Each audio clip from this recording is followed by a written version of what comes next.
My husband wouldn't marry me unless our prenup had an infidelity payout clause.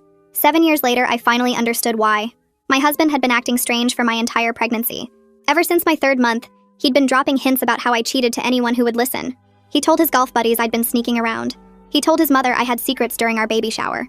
But the strangest part was his obsession with the prenup we'd signed 7 years ago. He'd pull it out at dinner, pointing at the infidelity clause while I ate my prenatal vitamins. $10 million, he'd mutter, rubbing my belly. Your family trust becomes mine if you cheated. And DNA tests don't lie. But I hadn't cheated. I'd never even thought about it. When I was 8 months pregnant, he started preparing divorce papers. I found them in his desk drawer after a panic attack sent me searching for my anxiety medication. He'd already filled in the grounds. Adultery. The amount he wanted. $10 million. The evidence section was blank, but he'd written "coming soon" in pencil. My water broke on a Tuesday morning. Instead of worrying or rushing me to the hospital, Sean practically celebrated. He called his entire family to witness the birth.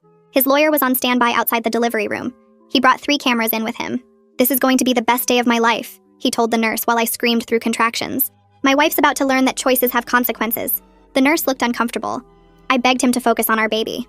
But Sean kept pacing, going outside to talk to his lawyer, telling everyone in the room that they were about to witness something incredible. After 10 hours of labor, our daughter was born. The room went completely silent. The baby was beautiful, perfect, and unmistakably mixed race with light brown skin and textured hair. I stared in absolute shock. "That's impossible," I whispered, looking at my biracial child. I hadn't been with anyone else. Ever. Sean, however, erupted in celebration. "Yes!" he literally screamed. "I knew it! Doctor, please document the baby's appearance. I need that on record." He was already discussing with his lawyer. "We've got her. $10 million, just like the prenup says." But I was in complete shock, staring at my baby girl, trying to understand how this was possible. "Sean," I sobbed, "I swear on my mother's grave I never cheated on you." He laughed. "The baby says otherwise." Sean served me divorce papers the next morning while I was breastfeeding our daughter for the first time.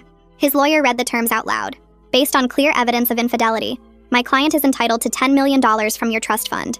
I remember calling my family's lawyer, Mr. Torres, in tears, while Sean took selfies with the baby to document her features. He arrived within 2 hours, looked at the papers, then looked at my daughter. "Don't sign anything. Don't agree to anything. I'm going to investigate." Sean laughed so hard the baby started crying. 2 weeks for what? Look at the mutt. She's mixed." He actually pointed at our newborn saying it. Mr. Torres put his hand on my shoulder. "He's not getting a dime. Give me 2 weeks." Sean chuckled like he had already won. 2 weeks later, we all met in Mr. Torres' conference room downtown. Sean showed up with champagne, already celebrating his victory. He'd been posting on social media about his cheating wife and how DNA doesn't lie. But Mr. Torres was looking at me with an unmistakable smile. He pulled out a folder thick as a phone book. "We've completed our investigation. My client, me, mentioned unusual symptoms during conception time. Unexplained sedation, forgetting time markers, waking up with odd injection marks." Sean's champagne glass froze midway to his lips. "So, maybe she was drinking." Mr. Torres connected his laptop to the conference room television. "We pulled your credit card records." Sean's face froze. 9 months ago, you purchased medical-grade sedatives and specialized insemination equipment." Sean was now pale. "That proves nothing." Mr. Torres clicked to the next document. "Your friend Terrence, who is African-American, reported a break-in at his apartment 9 months ago. Someone stole the reproductive samples he'd stored for IVF treatment with his wife. They were about to have a surrogate carry their child." Sean started sweating through his victory suit. "You can't prove that was me." Mr. Torres pulled up security footage. "This is you entering Terrence's building at 2 a.m. that night using his spare key from the gym locker you share. This is you entering your own apartment at 3 a.m. with medical supplies.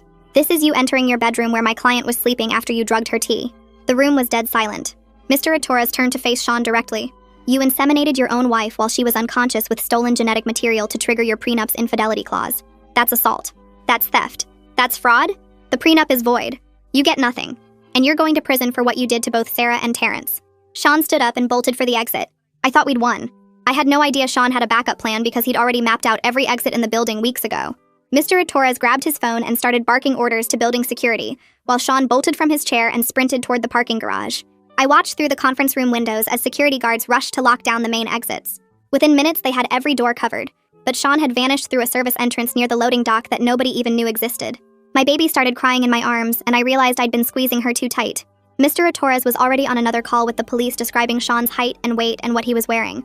My hands shook so bad I couldn't hold her bottle steady. The formula kept spilling on her tiny outfit while Torres gave them Sean's license plate number. The security guard came in with his tablet showing footage from 20 different cameras. We watched Sean duck into a stairwell, then emerge on a lower level where he'd apparently stashed supplies. He changed his shirt and put on a baseball cap before walking calmly to a side street. The timestamp showed he'd reached a black sedan in under 3 minutes. He'd parked it there days ago according to the meter receipts the guard pulled up. This wasn't panic. This was a plan he'd practiced. Mr. Torres made more calls while I tried to process what just happened. He got through to a judge he knew and started explaining our emergency situation. Within 2 hours, we had paperwork for temporary custody, giving me full rights until Sean could be found. The judge signed it immediately after hearing about the assault charges. That night, I couldn't close my eyes without seeing Sean's face. Every car that drove past our house made me jump up and check the locks. I kept peeking through the curtains, expecting to see him standing in the yard. The baby slept in her crib next to my bed, but I kept checking she was still breathing. Around 3 in the morning, I heard footsteps on the porch and almost called 911 before realizing it was just the neighbor's cat. The next morning, Terrence called while I was feeding the baby. His voice cracked when he told me how violated he felt, knowing Sean had stolen their future child's genetic material. His wife was in therapy trying to understand how someone could do something so sick. They'd been saving for years to afford IVF, and now their samples were gone forever. He said they wanted to help prosecute Sean for everything he'd done to all of us. 3 days went by with no sign of Sean anywhere. Then the police called Torres saying Sean's credit card had been used at a gas station 200 miles north. The security footage was too blurry to confirm it was him, but the purchase was for gas and camping supplies. They issued an arrest warrant for assault, theft, and fraud that same afternoon. Federal charges were possible since he'd crossed state lines while fleeing. Torres kept digging into Sean's past and found something that made my skin crawl. Bank records showed Sean had been researching fertility clinics for over a year before our baby was conceived. He'd studied Terrence's work schedule and knew exactly when he'd be at the gym versus home. He'd withdrawn $50,000 in cash the week before I gave birth. The paper trail went back 14 months showing doctor visits and medical supply purchases. He'd even taken an online course about fertility treatments using a fake name. I couldn't stay in our house anymore knowing what he'd done to me there. Every room felt contaminated by his presence. The kitchen where he'd made me tea that night. The bedroom where he'd assaulted me while I was unconscious. Even the nursery we'd painted together felt like a lie. My parents came to help me pack, and we moved everything important to their house across town. They set up the guest room for me and the baby, while Dad installed new locks on all their doors. Mom stayed up with me when I had panic attacks in the middle of the night. 10 days after Sean ran, his mother called me sobbing. She kept saying her son would never do something so horrible and there must be some mistake. She accused me of framing him and said I'd always been after his money. But when Torres sent her the security footage and medical records, her voice went quiet. She hung up without saying goodbye and I never heard from her again. Torres said she'd probably known something was wrong but couldn't face it. The police expanded their search, but Sean had gone completely dark after that gas station purchase. No phone calls, no credit cards, no contact with anyone we knew. Detectives thought he might be camping somewhere remote or had fake documents prepared. Torres hired a private investigator to track down any properties Sean might own under shell companies.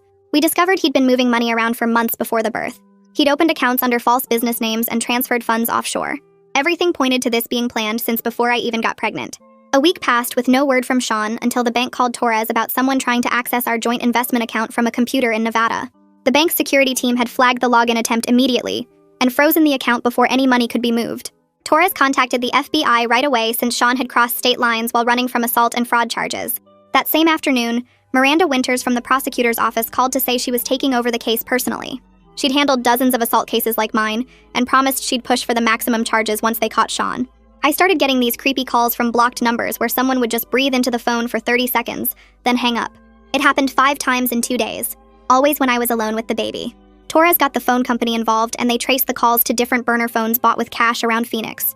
That's when Torres brought in Alessandro Roman, this private investigator who specialized in finding people who didn't want to be found. Alessandro spent 3 days tracking Sean's movements through security cameras and credit reports. He discovered Sean had rented an apartment in Phoenix under the name Michael Roberts, paying 3 months upfront in cash. Sean had been careful, using only cash and staying away from places with cameras, but he made one stupid mistake. He used his real driver's license at a pharmacy to pick up his anxiety medication. The pharmacist remembered him because Sean had argued about the price and demanded to speak to the manager. Alessandro called the FBI with the apartment address, and they moved fast. At 4 in the morning, 6 agents surrounded Sean's Phoenix apartment while he was sleeping. They broke down the door and found him trying to flush documents down the toilet. Sean kept yelling that I'd consented to everything, that it was all part of our plan to have a baby. But the agents found 3 journals in his closet with detailed plans about drugging me and stealing Terrence's genetic material. One journal entry from 14 months ago outlined exactly how he'd trigger the prenup's infidelity clause. Another entry calculated how long it would take to get the $10 million after the baby was born. The FBI flew Sean back for his perp walk 2 days later. Reporters packed the sidewalk outside the federal building, shouting questions while Sean kept his head down. His expensive Italian suit was gone, replaced with an orange jumpsuit that made him look small and defeated. The smug smile he'd worn in Torres's conference room had completely disappeared. At the arraignment 3 days later, Sean stood before Judge Kieran McGill and pleaded not guilty to all charges. His lawyer argued for reasonable bail, saying Sean had strong community ties and wasn't a flight risk. Judge McGill actually laughed at that, pointing out Sean had literally fled to another state with $50,000 in cash. The judge set bail at $2 million, which Sean couldn't pay without accessing his frozen assets. His lawyer tried to argue that was excessive, but McGill shut him down fast. 2 weeks later, I had to testify before a grand jury about the night Sean drugged and assaulted me. The prosecutors showed the security footage while I described waking up confused the next morning with injection marks on my thigh. I threw up twice during my testimony. Once when they showed pictures of the medical equipment Sean had bought. But I kept going, speaking clearly about every detail I could remember for my daughter's sake. The grand jury took less than an hour to indict Sean on 12 separate counts. Miranda Winters called me afterward to say it was one of the strongest cases she'd ever presented. The charges included sexual assault, reproductive coercion, theft of genetic material, fraud, and conspiracy. Each count carried serious prison time, and Miranda said they'd push for consecutive sentences, not concurrent ones. Sean's lawyer tried one last desperate move at the preliminary hearing. He argued the prenup itself proved I must have consented to avoid losing $10 million from my trust fund. He actually stood there claiming no woman would risk that much money unless she'd agreed to the plan. Torres destroyed that argument in under 5 minutes. He showed the court that the prenup was signed 7 years before Sean even met Terrence or started planning this scheme. The timeline made it impossible for me to have known about or agreed to Sean's plan. The judge dismissed the defense's motion and set a trial date for 3 months out. Sean would stay in jail until then since he couldn't make bail, and his lawyer was already talking about a plea deal. Miranda told me they'd offered 15 years if he admitted guilt, but Sean had refused, still insisting I'd been part of the whole thing. 3 days later, Terrence called me while I was feeding the baby her morning bottle. His voice cracked when he told me about the civil lawsuit his lawyer had filed against Sean. He and his wife had spent months planning their IVF journey before Sean stole their samples from the fertility clinic's storage. The violation had sent them both into counseling to deal with the trauma of their reproductive material being weaponized. Their therapist recommended they take legal action as part of their healing process. The lawsuit sought damages for emotional distress, theft of genetic material, and the cost of their ruined IVF cycle. Terrence's wife couldn't even look at baby pictures anymore without breaking down in tears. They'd already picked out names for their future child before Sean destroyed everything. The next morning, a woman from Child Protective Services knocked on my parents' door where I was staying. Evie Schaefer showed her badge and explained she needed to evaluate my daughter's living situation given the criminal case. She spent 4 hours watching me care for the baby, checking the nursery, and asking detailed questions about our daily routine. She examined the baby's medical records, vaccination schedule, and noted how alert and responsive my daughter was during feeding. My mother showed her the security system we'd installed and the baby monitor in every room. Evie took photos of the fully stocked changing table, the organized formula station, and the safety gates we'd put up. She interviewed my parents about their support role and watched me soothe the baby when she got fussy. After reviewing everything, Evie wrote in her report that my daughter was thriving despite the circumstances surrounding her birth. She noted the strong family support system and my attentive care as positive factors. The report would help counter any custody challenges Sean might attempt from prison. That same week, Sean's mother finally called after weeks of silence since seeing the evidence. She was crying so hard I could barely understand her at first. She admitted she'd noticed Sean acting strange for months before the baby was born.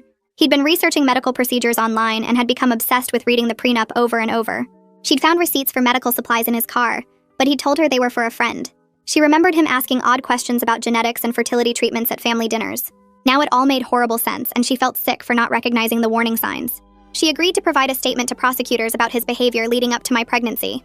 Her testimony would help establish premeditation and the lengthy planning that went into his scheme.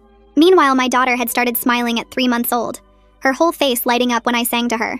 She'd coo and babble during diaper changes, completely unaware of the legal chaos swirling around her existence. Those pure moments of baby joy kept me grounded when anxiety threatened to overwhelm me. I'd hold her during the endless phone calls with lawyers, and she'd grab my finger with her tiny hand. Her innocent happiness reminded me what I was fighting for in all these legal proceedings. At night, I'd watch her sleep peacefully and promise her I'd protect her from Sean's poison. The prosecutor's office assigned Victor Winters to handle the financial fraud aspects of Sean's case. He discovered Sean had taken out 3 separate life insurance policies on our daughter before she was born.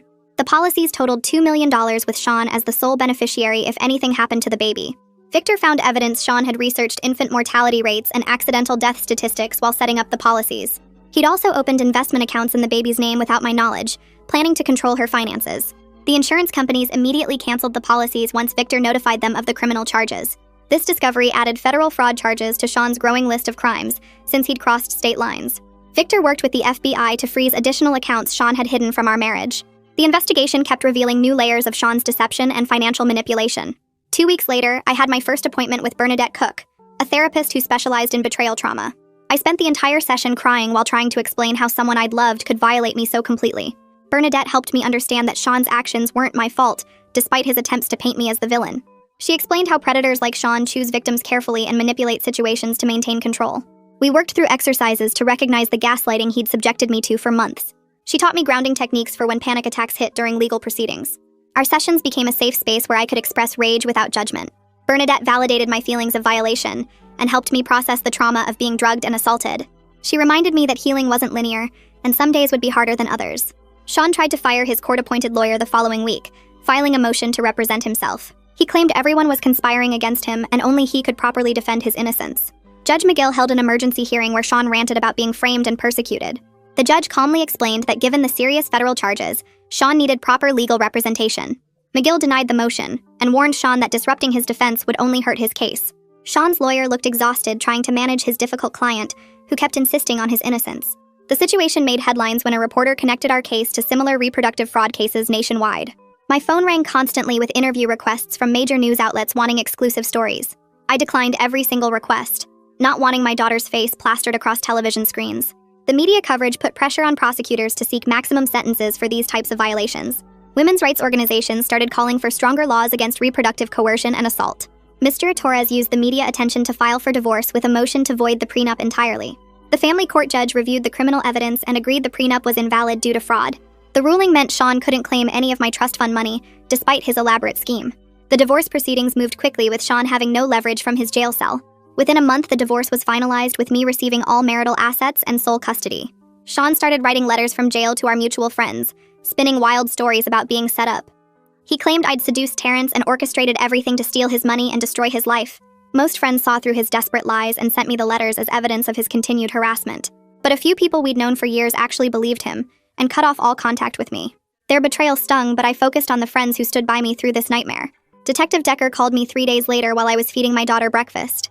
He said 2 women had reached out to the police after seeing Sean's arrest on the news. Both women remembered feeling weird after parties Sean attended years ago, waking up confused with gaps in their memory. One woman found bruises she couldn't explain, and the other had strange marks on her arm like injection sites. They'd always wondered what happened but never had proof until they saw the details of my case. Decker asked if I could come to the station to discuss patterns in Sean's behavior that might help their investigation. I drove there with my daughter sleeping in her car seat, my hands shaking on the steering wheel. The detective showed me photos from parties dating back 5 years where Sean appeared in the background near these women. My stomach turned seeing his face in photo after photo, always watching, always planning. The prosecutor Miranda called that afternoon to say they were adding the new charges, even though proving them would be harder without physical evidence. She explained that showing Sean's pattern of drugging women would strengthen my case, and might convince a jury he was dangerous enough for maximum sentencing. The legal team worked through the weekend pulling together evidence from the other victims' medical records and witness statements from the parties. I had to testify again about Sean's behavior around alcohol and how he always insisted on making drinks for everyone. 3 weeks later, we all gathered in family court for the custody hearing with Sean appearing on a screen from jail. He sat there in his orange jumpsuit trying to argue he deserved visitation rights with our daughter. Judge McGill looked at him like he was insane while Sean's lawyer tried to make the case that being in prison didn't automatically mean losing parental rights. Sean actually said he wanted to be part of his daughter's life, and that keeping her from him was cruel. The judge cut him off and said that given the circumstances of her conception through assault and fraud, Sean would have no custody or visitation rights ever. My parents noticed someone taking pictures of their house the next morning from a car parked across the street. When my dad walked outside to confront them, the car sped away before he could get the license plate. We called the police but couldn't prove it was connected to Sean, though the timing seemed way too suspicious to be random. My parents hired a security company that same day to install cameras and have someone patrol their property at night. The guard caught the same car driving by slowly 2 nights later and got the plate number, but it turned out to be a rental paid for with cash. Bernadette spent our next 3 sessions helping me write my victim impact statement for the criminal trial. She had me start by just talking about how Sean's actions affected me while she took notes. Then we organized everything into a clear statement that explained the violation, the betrayal, and the ongoing trauma without getting too emotional or unfocused. Writing it down made everything feel more real, but also gave me a sense of control over my own story. I practiced reading it out loud until I could get through it without crying. Sean's lawyer filed motion after motion trying to get access to his frozen bank accounts for his defense. The judge reviewed his finances and found millions in investments, but ruled most would stay frozen for victim restitution. Sean got furious during the hearing, yelling that it was his money and we were stealing from him.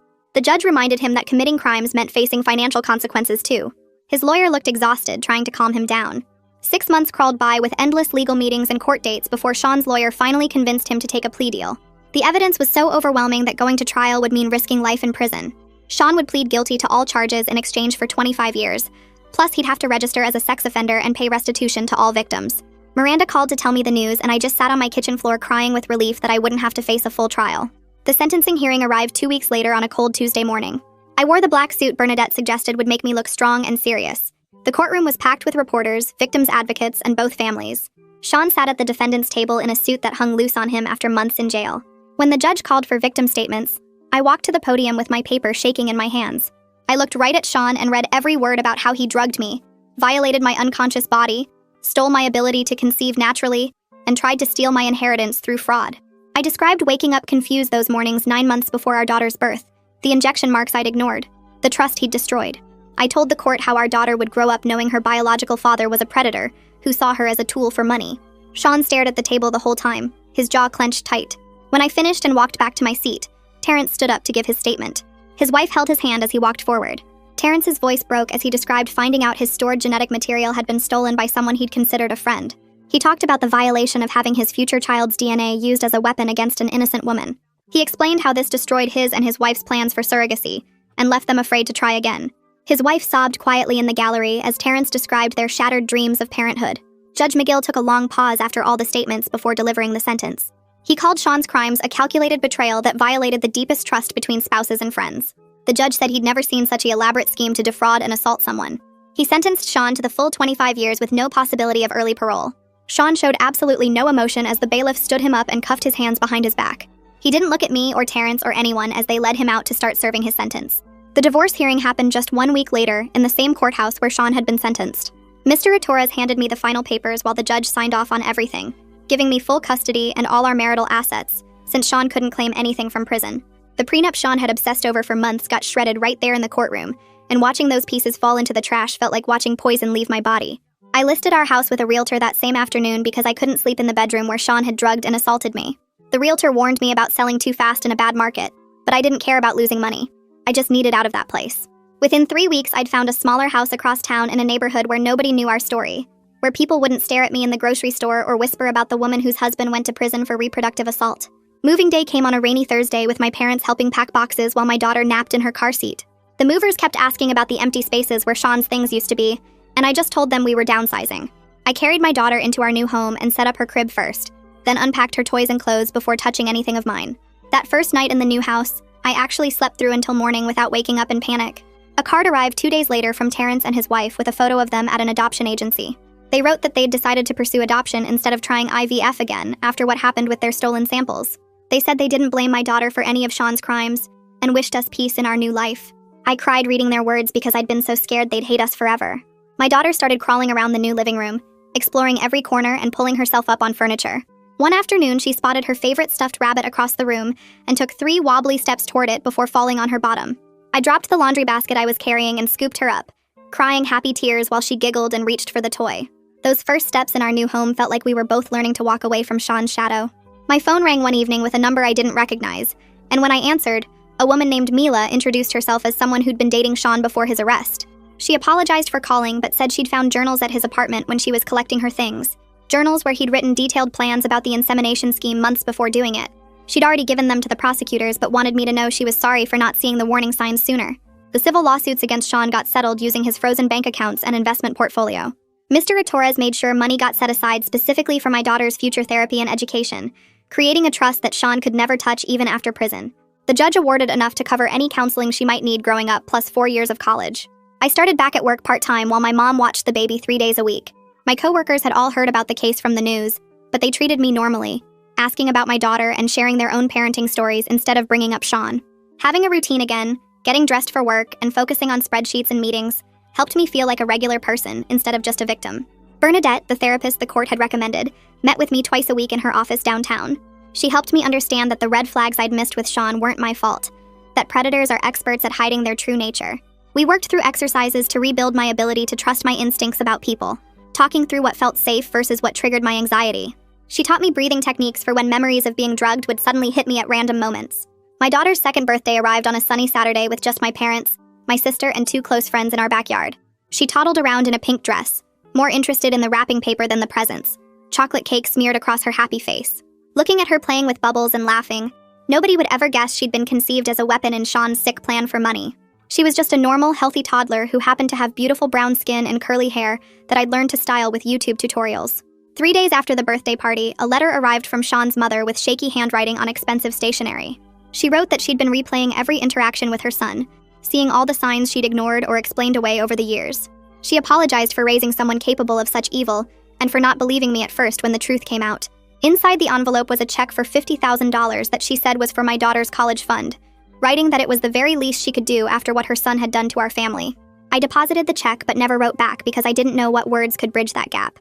6 months passed before my friend Lisa from book club mentioned her cousin who'd just moved to town for a teaching job at the local college.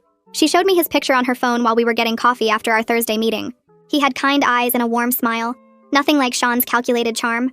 Lisa told me he already knew about my situation from family conversations and wasn't scared off by it. We met for lunch at a sandwich shop near the courthouse the following week. He shook my hand gently and asked about my daughter before anything else. Over turkey clubs and iced tea, we talked about normal things like favorite movies and hiking trails. He didn't stare at me like I was broken or damaged goods. When my daughter got fussy in her stroller, he made silly faces until she laughed. We started meeting for walks in the park twice a week, always during daylight with my daughter in tow. He brought her little toys from the dollar store and pushed her on the swings while I sat on a bench watching them play. After 3 months of these careful meetings, he asked if we could have dinner somewhere nice. My mom watched the baby while we went to an Italian place downtown. He held doors and pulled out my chair but never pushed for more than I was ready to give. The notification about Sean's parole hearing came 3 years after his sentencing, delivered by certified mail on a Tuesday afternoon. The envelope sat on my kitchen counter for 2 hours before I could open it. The parole board had denied his request for early release after reviewing his case file and victim impact statements.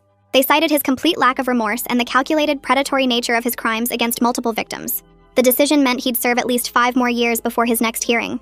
I filed the paperwork in my lockbox and went back to making dinner for my daughter. She started preschool that September at a Montessori school across town where none of the other parents knew our story. The teacher commented on her sunny personality and how easily she made friends during circle time. She finger-painted pictures of butterflies and learned to write her name in wobbly letters. At pickup time, she'd run to me with construction paper crafts and stories about playing house with her new best friend Emmy. Nobody whispered about her origins or looked at her differently. She was just another happy 4-year-old learning to share toys and stand in line for snacks. The photo from Terrence arrived in a Christmas card that December, showing him and his wife holding a baby boy they'd adopted from foster care. The baby had chubby cheeks and was wearing a tiny Santa hat. Their note said the adoption process had taken 2 years, but was worth every minute of waiting. They'd named him James, and he was already sleeping through the night. I taped their photo to our refrigerator next to my daughter's preschool artwork. My counseling degree took 4 years of night classes and online courses while working days at the bank. Bernadette wrote recommendation letters for my graduate school applications and helped me study for exams. The other students in my program were mostly younger, fresh from undergrad, but they accepted me as the older student who brought homemade cookies to study groups. My thesis focused on trauma recovery in cases of reproductive coercion, using anonymous case studies Bernadette helped me gather. The day I walked across the stage to get my diploma, my daughter cheered from the audience wearing a shirt that said, "My mommy did it." The beach vacation happened the following summer at a quiet spot on the Oregon coast. We'd been together for almost 4 years by then, taking things slow and steady. My daughter was building sandcastles near the water when he got down on one knee right there in the sand. He promised to love us both forever, and to be the father my daughter deserved. The ring was simple, just a small diamond on a gold band, nothing flashy or overwhelming. I said yes while my daughter ran over to see what was happening. She hugged us both and asked if this meant she could call him daddy now. We married 8 months later in my parents' backyard with just 30 people watching. My daughter threw rose petals down the aisle wearing a pink dress she'd picked out herself. My sister stood as my maid of honor while his brother was best man. The ceremony lasted 15 minutes with simple vows we'd written ourselves. We served barbecue and potato salad for dinner and danced to a playlist from someone's phone. My daughter fell asleep in her new dad's arms during the last dance. The crisis center hired me part-time at first, letting me ease into the work while still adjusting to married life. I answered hotline calls and led support groups for women navigating custody battles and protection orders. Every story I heard reminded me how common these violations were, and how many women blamed themselves for their partner's crimes. When someone cried about not seeing the warning signs, I could honestly tell them I'd been there too. Some days were harder than others, especially when cases involved children, but each woman who found safety and healing helped my own scars fade a little more. My daughter turned 8 when she started asking real questions about why she looked different from her dad. I'd prepared for this conversation with Bernadette's guidance, keeping the explanation simple and age-appropriate. I told her that the man who helped make her had done something very wrong to Mommy, but that she was perfect and loved exactly as she was. She wanted to know if he was a bad person. I said he'd made terrible choices that hurt people, but that had nothing to do with how wonderful she was. She thought about it for a few days, then asked if her real dad, the one who raised her, could adopt her officially. The letter from Sean arrived on the 10th anniversary of his arrest, forwarded through his lawyer since he didn't have our current address. I recognized his handwriting on the envelope and immediately called Mr. Torres without opening it. He filed paperwork that afternoon for a permanent no-contact order, citing the ongoing trauma his attempts at communication caused. The judge signed it within a week, adding 5 years to his existing restrictions. The unopened letter went back to the prison with a cease and desist notice attached. Years passed, and Terrence started sending holiday cards every December, with photos of his adopted son growing bigger each year. His wife would add little notes about their family trips, and how happy they were with the path they'd chosen after everything Sean had done. My daughter grew up smart and focused, throwing herself into schoolwork and volunteer projects at the women's shelter where I worked. She applied to 12 colleges her senior year, and got into every single one with scholarship offers, but she picked the state university because they had the best program for what she wanted to study. The day the acceptance letter came, she ran into the kitchen waving the envelope and knocked over my coffee mug in her excitement. I helped her move into her dorm room 18 years after that terrible day in the delivery room, carrying boxes up 3 flights of stairs while she arranged and rearranged her desk setup. She graduated 4 years later with highest honors, walking across that stage in her cap and gown, while I sat in the audience crying happy tears. She'd already been accepted to law school by then, determined to specialize in reproductive rights and help other women who'd been violated like I was. During those college years, I started writing down our story in notebooks late at night after my husband went to bed.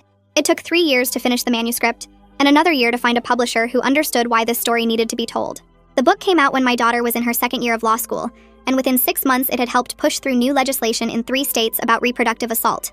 Women wrote to me from all over the country saying my story gave them courage to report their own violations and seek justice. My husband and I celebrated our 15th anniversary that summer, with a quiet dinner at the same restaurant where we'd had our first real date. He held my hand across the table and told me how proud he was of everything I'd built from the ashes of what Sean tried to destroy. We'd added 2 more kids to our family by then, both boys who adored their older sister and had no idea about the darkness that brought her into our lives. The call about Sean came on a Tuesday morning while I was getting ready for work. The prison chaplain said he'd had a massive heart attack in his cell and died before medical could reach him. He'd never admitted what he did, never shown any remorse, never stopped claiming I was the one who'd wronged him. I hung up the phone and felt nothing, but relief that he could never contact us again, never try to manipulate the system, never hurt another woman the way he'd hurt me. My daughter passed the bar exam on her first try and got hired by a nonprofit that specifically handled reproductive coercion cases. She met her husband at a legal conference where they were both presenting papers on consent laws, and he loved her fierce dedication to protecting vulnerable women. They got married in my parents' backyard just like I had, with her brothers as ring bearers and me giving a toast about how she'd turned our worst nightmare into her life's purpose. She's handled over 200 cases now, getting justice for women who thought they'd never be believed, changing laws state by state to make sure what happened to us can't happen to others. Sometimes I look at her in court, arguing passionately for her clients, and I remember that tiny baby in the delivery room who Sean thought would be his golden ticket. He spent 7 years planning to destroy me for money, but instead he created a daughter who's devoted her life to stopping men like him. His darkness gave birth to so much light, not just in her, but in all the women she's helped, and all the laws she's changed. Every holiday card from Terrence, every graduation, every anniversary, every victory in court proves that Sean failed completely. He wanted $10 million and got 25 years in prison before dying alone. He wanted to break me and instead made me stronger than I ever knew I could be. He wanted to destroy my family and instead gave me a daughter who changes the world every single day. That's the full breakdown. If even one part stuck with you, then it did its job. Subscribe if you want to keep learning through these.